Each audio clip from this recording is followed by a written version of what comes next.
Salam Pak Bambang, saya mau izin bertanya, benarkah Abraham itu seorang Muslim? Mohon pencerahannya. Assalamualaikum warahmatullahi wabarakatuh. Nah, saudara-saudara, tatkala kita membahas mengenai heboh dari ceramah Profesor Moses Sharon, ada tiga hal yang waktu itu saya urai. Yang pertama adalah mengaburkan normativitas dan historisitas agama. Yang kedua, menilai agama orang lain dari perspektif agama Islam. Dan yang ketiga adalah begitu penilaian itu tidak sesuai dengan idealisme yang dibayangkan oleh Islam, maka ada tuduhan pemalsuan. Nah, seperti itu pula ketika banyak ulama, banyak pemikir Muslim, meskipun tentu tidak semuanya, memahami kehadiran agama lain. Bagi Islam, dan tentu itu hak setiap orang beragama, memahami bahwa satu-satunya agama yang diridhoi Allah itu Islam. Seperti yang dicatat di dalam Al-Quran. Surah Ali Imran ayat 19. Inna dinna indalahil Islam. Sesungguhnya agama di sisi Allah adalah Islam. Dan itu tentu benar bagi orang Muslim. Tetapi yang salah apabila mengukur agama orang lain yang memiliki sejarah yang berbeda, pandangan teologi yang berbeda, dibayangkan semuanya seperti orang Islam memahami agamanya. Misalnya, apa yang dikatakan oleh Profesor Moses Sharon, bahwa bagi orang Muslim, Islamisasi sejarah itu maknanya adalah semua tokoh-tokoh sejarah dari Adam sampai zaman kita adalah Islam. Ini opini Islam yang dikutip oleh Profesor Moses Sharon. Tetapi faktanya, saudara-saudara, ini yang sebetulnya mau ditunjukkan bagaimana perspektif Islam oleh Profesor Sharon. Faktanya bahwa tidak semua tokoh-tokoh spiritual dunia itu menamakan ajarannya pada saat dia hidup. Itu yang penting. Nabi Muhammad membawa agama Islam, dan nama Islam itu sudah ada pada zaman Muhammad. Seperti tadi ayat yang dikutip, Inna dinna indalil Islam. Tetapi Yesus tidak seperti itu. Sekalipun Islam membayangkan Yesus tentu seperti Muhammad juga menamakan agamanya Islam. Musa tidak seperti itu. Kita tidak cukup hanya bisa menilai semuanya berdasarkan Islam. Karena apa? Yahudi dan Kristen memiliki perjalanan sejarah yang jauh lebih panjang ketimbang Islam. Karena itu tidak cukup hanya mengemukakan argumentasi teologis benar menurut agama Islam. Tetapi bagaimana harus di cross check dari agama yang kita bahas. Dalam catatan sejarah, seorang yang menamakan ajarannya itu adalah Lao Tse, seorang pemikir Tiongkok kuno yang hidup tahun 604 sampai tahun 517 sebelum Masehi, yang menamakan agamanya atau ajarannya Tao atau jalan. Yang kedua adalah seorang pemimpin agama Manichaeism. Dia menamakan agamanya dengan Dina Nuhra, agama terang dalam bahasa Aramaik. Mani atau Manius itu hidup tahun 216 sampai 274 setelah Masehi.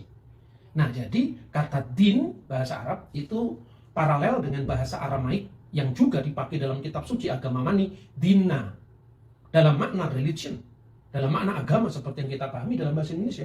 Jadi catat, yang menamakan ajarannya dengan nama agama pada masa hidupnya adalah Mani. Lao Tse menamakan dengan Tao.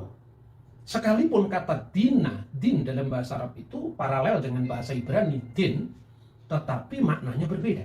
Misalnya dalam doa Yahudi dikenal bahwa Adonai Hakadosh Baruch, ya Tuhan yang Maha Kuasa, itu disebut Melek Yom Hadin, Raja Hari Pengadilan. Kata ini paralel dengan bahasa Arab dalam doa Al-Fatihah, yaitu Maliki Yaumidin, tetapi maknanya din di sini pengadilan, bukan agama. Nah, ini contoh rumitnya pembahasan ilmu agama-agama dari sudut pandang sejarah. Jadi tidak cukup hanya membaca kitab suci, kemudian sejarah dunia kita teropong menurut kitab suci agama tertentu, tidak bisa seperti itu. Al-Quran menyebutkan misalnya tentang apa dan siapa Ibrahim atau Abraham.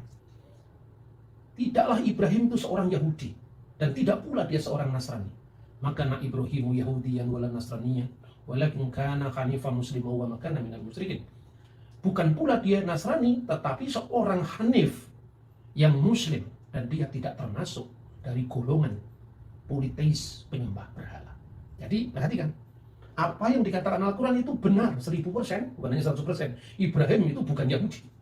Jelas karena kata Yahudi itu diambil dari nama cicitnya Ibrahim, yaitu Yehuda.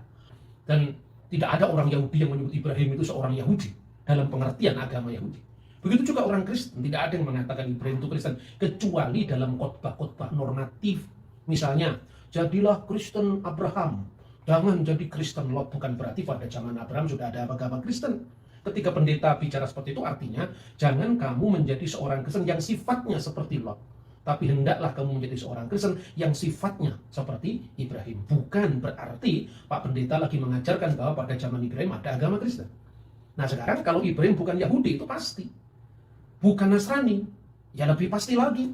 Karena nama Kristen atau Nasrani itu dikaitkan dengan Yesus orang Nazaret atau pengikut Yesus yang adalah Kristus. Itu abad pertama Masehi. Abraham hidup tahun 1900 sebelum Masehi, tentu tidak mungkin beragama Yahudi dari agama keturunannya atau dari nama dari cicitnya sendiri. Begitu juga Kristen, itu baru abad pertama 1900 tahun setelah Abraham. Nah, kalau Abraham bukan Yahudi, yes, betul. Abraham bukan Nasrani, pasti betul. Apalagi Islam. Nah, pola pikir yang pertama Abraham bukan Yahudi, bukan Nasrani, ini historis. Tapi ketika seorang mengatakan Ibrahim agamanya Islam, itu ahistoris. Karena kalau Yahudi saja bukan, kalau Kristen dari abad pertamanya bukan, apalagi Islam yang lahir dari abad ke-7. Ini pengaburan antara historisitas dan normativitas dari agama tadi. Oke, sekarang bagaimana sesungguhnya jejak-jejak agama Yahudi dan Kristiani dalam catatan sejarah? Saya tidak harus mengutip kitab suci saya, karena Anda kan tidak percaya dengan Alkitab. Saya harus mengutip fakta sejarah yang kita sepakati bersama. Tatkala Anda membaca Quran, yang percaya cuma Islam. Tatkala Anda membaca Bible, yang percaya cuma Kristen dan Yahudi. Untuk perjanjian lama Yahudi, untuk perjanjian lama dan baru Kristen. Mari kita buka catatan sejarah umum. Terlalu banyak data-data sejarah yang sudah dibukukan, antara lain misalnya Loeb Classical Library. Ini memuat catatan-catatan filosof dari abad pertama sebelum Masehi, abad ketiga sebelum Masehi, tulisannya Plato, Aristoteles, Seneca, Pausanias, Flavius Josephus, sejarawan Yahudi, Cornelius Tacitus, sejarawan Romawi, semua tercatat di sini lengkap dengan terjemahan bahasa Inggris. Lalu bagaimana dengan agama Yahudi? Yang pertama-tama, Musa tidak pernah menamakan agamanya. Tetapi jangan ini dijadikan rujukan. Kalau begitu, agamanya Musa Islam malah tidak masuk akal. Kan begitu. Nah, kita melacak dari sejarah Yudaisme sendiri menurut perbandingan dengan fakta-fakta sejarah sekuler. Prasasti pertama dan tertua di luar tentu saja Yahudi dan Kristen, ini catatan sejarah sekuler, yang kita jumpai adalah prasasti Fir'aun Merneptah. Itu hidup tahun 1205 sebelum Masehi. Artinya prasasti itu dikeluarkan. Fir'aun Merneptah ini Fir'aun setelah zaman keluaran. Jadi ini setelah bangsa Israel keluar dari tanah Mesir di bawah pimpinan Nabi Musa dan Harun, diteruskan oleh Yosua, baru ditulis prasasti Merneptah. Anda bisa melihat ini di Museum Nasional Kairo. Yasir el-Fikat ben Ferat. Israel sudah tidak ada lagi dan anak-anak keturunannya sudah binasa. Berarti pada saat Merneptah itu mengeluarkan prasastinya, Israel sudah tidak ada lagi di Mesir. Nama Yasir el yang tidak lain bentuk bahasa Mesir kuno atau berhuruf hieroglif dari Israel. Ini membuktikan bahwa Alkitab itu mencatat sejarah yang bersesuaian dengan prasasti yang ditemukan di Mesir kuno ini. Dan bahwa waktu itu tidak ada dalam kitab Taurat mulai dari Sefer Bereshit, Sefer Elisimot, Sefer Wayikra, Sefer Bamidbar sampai Sefer Elihadibarim. Mulai dari kitab Kejadian sampai Ulangan. Tidak ada yang mengatakan Musa bersabda, sesungguhnya aku telah membawa agama Islam. Tidak pernah ada. Jadi bedakan antara angan-angan teologis dengan fakta historis. Nah, itu artinya apa? Bahwa kata Yasir-il atau kata Israel dalam bahasa Arab atau Yisrael dalam bahasa Ibrani itu tidak hanya berarti entitas kebangsaan, entitas kesuku bangsaan, tetapi keseluruhan dari komunitas, baik itu agama maupun komunitasnya. Itulah yang disebut dengan Israel. Dan nama Yahudi memang harus diakui itu baru muncul kemudian. Kemudian prasasti kedua, itu prasasti yang ditemukan di Yordan, prasasti Batu Moab. Kira-kira tahun 850 sebelum Masehi. di mana di sana jelas-jelas disebutkan nama Raja Israel setelah zaman Raja Salomo, setelah zaman Nabi Sulaiman dalam bahasanya umat Islam. Ketika Israel sudah terpecah menjadi dua, Israel utara yang berpusat di Samaria, dan Israel atau Yehuda selatan yang berpusat di Yerusalem. Di mana dalam prasasti Moab itu telah disebutkan tentang nama Raja Israel di wilayah utara, yaitu Omri Melek Yisrael. Omri Raja Israel. Karena dalam prasasti ini diperhadapkan antara penyembahan terhadap dewa bangsa Moab, yaitu dewa Kamos, yang dihadap-hadapkan dengan Tuhannya orang Israel, ya Adonai Elohim Baruchu, yang disebut dengan nama YHWH di sana. Bacaannya kita tidak tahu seperti apa. Artinya di situ ada kompetisi keagamaan, dan itu tercatat juga dalam Alkitab. Cuma dalam pandangan Alkitab berbeda dengan visi yang diberikan oleh pihak lawannya bangsa Israel, yaitu orang-orang Moab. Perhatikan, tahun 850 sebelum Masehi ditemukan kata Yisrael pada kalimat Omri Melek Yisrael, yang berarti entitas kebangsaan, kenegaraan, sekaligus Tuhan sembahannya. Maka dihadapkan antara Kamos, dewa Kamos, dan Tuhan bangsa Israel, yaitu Adonai Elohim Baruchu. Adonai, terberkatilah namanya, terpujilah namanya.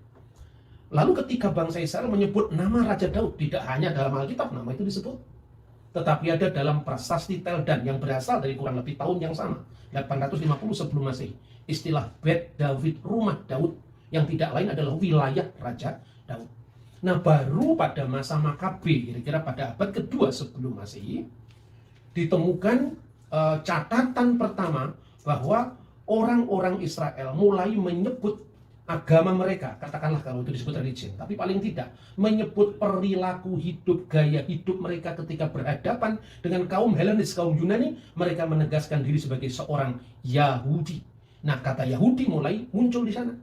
Jadi kata Yahudi itu bergaya hidup seperti Yehuda, seperti suku Yehuda. Maka muncul kata Yahudut, yaitu Judaism, sebagai kontras cara hidup, gaya hidup yang berbeda dengan kaum Yunani atau kaum Helenis. Jadi jelas memang agama Yahudi tidak pernah mengklaim bahwa agamanya dinamakan seperti itu dari zamannya Musa, apalagi dari zamannya Ibrahim. Itu tidak betul. Itu catatan sejarah. Lalu bagaimana dengan kekristenan? Ibrahim bukan seorang Yahudi, sudah saya jelaskan entitas keagamaan Yahudi dan perjalanan sejarahnya menurut prasasti-prasasti di luar Alkitab. Bagaimana dengan kekristenan? Nah, Yesus pun juga tidak pernah berkata, ikutilah agama Kristen, ini agama yang paling sempurna. Tidak pernah ada. Terminologi seperti itu hanya muncul pada agama Manikianisme yang menyebut agamanya Dina, Nuhra, agama terang, dan Islam. Tapi tidak pernah muncul pada sosok historis Musa, sosok historis Daud, sosok historis Yesus, tidak pernah muncul. Nah, karena itu jelas saudara-saudara, saya pernah membaca tafsir Al-Qurtubi. Tafsir ini berbicara tentang komunitas Kristen awal, khususnya yang dikaitkan dengan Paulus. Nah, Qurtubi ini menuduh bahwa Pauluslah yang memalsukan ajaran Kristen. Itu baru abad pertengahan kan munculnya. Tetapi karena dalam tafsir-tafsir sebelumnya, Paulus itu sudah terlanjur dijadikan salah satu dari kelompok murid Yesus yang diutus ke Roma, maka Al-Qurtubi menulis ada dua Paulus. Paulus yang pertama, Paulus pengajar tauhid yang diutus Nabi Isa, dan Paulus kedua adalah Paulus pemalsu ajaran Yesus. Agama tauhid yang diajarkan oleh Nabi Isa katanya itu bertahan sampai 81 tahun setelah kenaikan Nabi Isa ke langit. Nah, sekarang tinggal dihitung saja kan. Catatan sejarah menurut Talmud Yahudi, menurut Flavius Josephus, menurut Tacitus, banyak ahli-ahli sejarah abad pertama mengatakan bahwa Yesus Kristus itu disalibkan pada masa pemerintahan Kaisar Tiberius di bawah wali negeri yang namanya Pontius Pilatus. Clear jadi sekarang. Jadi kalau di dalam Alkitab memang tercatat bahwa pengikut Yesus untuk pertama kali misalnya disebut Kristen, bahasa aslinya Kristianos dalam Kisah Rasul 11 ayat 26, ya itu memang fakta sejarah. Begitu juga ketika Kisah Para Rasul misalnya Pasal 24 ayat 5 yang menyebut bahwa Paulus adalah seorang tokoh dari sekte orang Nasrani. Perhatikan, Tiston Nasarayon Airesios. Airesios itu artinya heresi. Jadi tuduhan orang di luar kekristenan bahwa Paulus adalah pemimpin heresi Nasrani. Jadi kata ini muncul memang setelah zamannya Yesus. Tetapi memang Yesus tidak pernah membawa ajaran agama, apalagi agama yang namanya Islam. Ini sungguh pola-pola pikir yang ahistori, tidak bisa dicocokkan dengan sumber sejarah manapun juga. Nah sekarang bagaimana? Paralel dari catatan Alkitab bahwa Paulus disebut sebagai pemimpin sekte Nasrani. Kira-kira pada tahun 90 Masehi, orang-orang Yahudi yang mereaksi penolakan mereka terhadap kekristenan, mereka melakukan sidang atau muktamar atau konsili di kota Yamnia, letaknya dekat Tel Aviv, tahun 90 Masehi. Lalu mereka menambahkan di dalam doa mereka yang dikenal dengan Simoneh Esrei 18 Benedictus 18 berkat. Di dalam 18 berkat itu ditambahkan atau disisipkan yang disebut birkat haminim, birkat bagi orang-orang sesat. Lalu muncul kata nosrim di sana. Ini tahun 90 Masehi. VH nosrim, VH minim, kirega, yefedu, yimehu misefer hakayim, vim sadikim al-yiktab. Hendaklah orang-orang nosrim, vihaminim, orang-orang sesat yang lain, kirega yafidu, zimehu misefer hakayim, segera binasa dan namanya terhapus dari sefer hakayim, kitab kehidupan, dalam catatan kitab kehidupan, bersama dengan orang-orang yang benar. Vim sedikim al-yiktabu, dalam catatan orang-orang yang benar. Itu tahun 90 Masehi. Jadi artinya kalau 33 waktu Yesus disalibkan dan kemudian naik ke surga, katakanlah kalau Islam tidak percaya ke penyaliban, meskipun itu fakta sejarah semua clear, tidak baca Alkitab pun Yesus disalib, katakanlah kenaikan ke surga tahun 33, ditambah 81 seperti dugaan Al-Qurtubi tadi, berarti ketemu angka tahun 114 Masehi. Baru saat itu ada namanya agama Nasrani. Nah ini tahun 90, fakta sejarah mencatat bahwa muktamar Yahudi di kota Yamnia sudah menyebut orang Kristen dalam kutukan mereka yang mereka sebut sebagai orang-orang Nosrim atau Nesarim atau pengikut Yesus dari Nazaret. Nah, satu angka lagi perlu Anda catat. Sebelum tahun 114, 33 plus 81 tadi, Cornelius Tacitus, tahun 95, ini sebelum tahun 114, nama Kristen sudah muncul di sana. Christianos apilabat autor nominis Ius Christus Tibero imperitate per precurator Pontium Pilatum supplicio advectus erat. Kristen yang asalnya dari nama orang yang disebut Kristus telah disalibkan pada masa Kaisar Tiberius di bawah prokurator kita Pontius Pilatus. Jadi jelas, sebelum tahun 114 menurut hitungan 81 tahun pengikut Nabi Isa dulu masih disebut orang Muslim. Baru setelah itu ada kata Kristen, ini tidak cocok dengan sejarah. Tutuplah Alkitab, tidak usah dibaca Alkitab. Fakta sejarah mencatat Tacitus, seorang sejarawan Romawi, ahli hukum Romawi, begitu juga dokumen Yahudi yang disebut dalam Simoneh Esrei yang menambahkan birkat haminim sudah menyebut kata nosrim sesuai dengan apa yang tercatat di dalam Kisah Rasul 24 ayat 5 dan sudah menyebut kata Christianos, Kristiani, bentuk Latin dari Christianos, Christianus bahasa Latin, Christianos bahasa Yunani. Dalam catatan Tacitus telah disebut di dalam Kisah Rasul 11 ayat 26. Mari kita berpikir secara historis. Karena apa? Fanatisme itu muncul karena orang tidak mengenal pihak lain yang berbeda. Mari kita mengenal agama secara historis. Karena apa? Ya seperti sering saya sampaikan, sejarah yang penuh bukti adalah mitra bagi iman yang penuh bakti.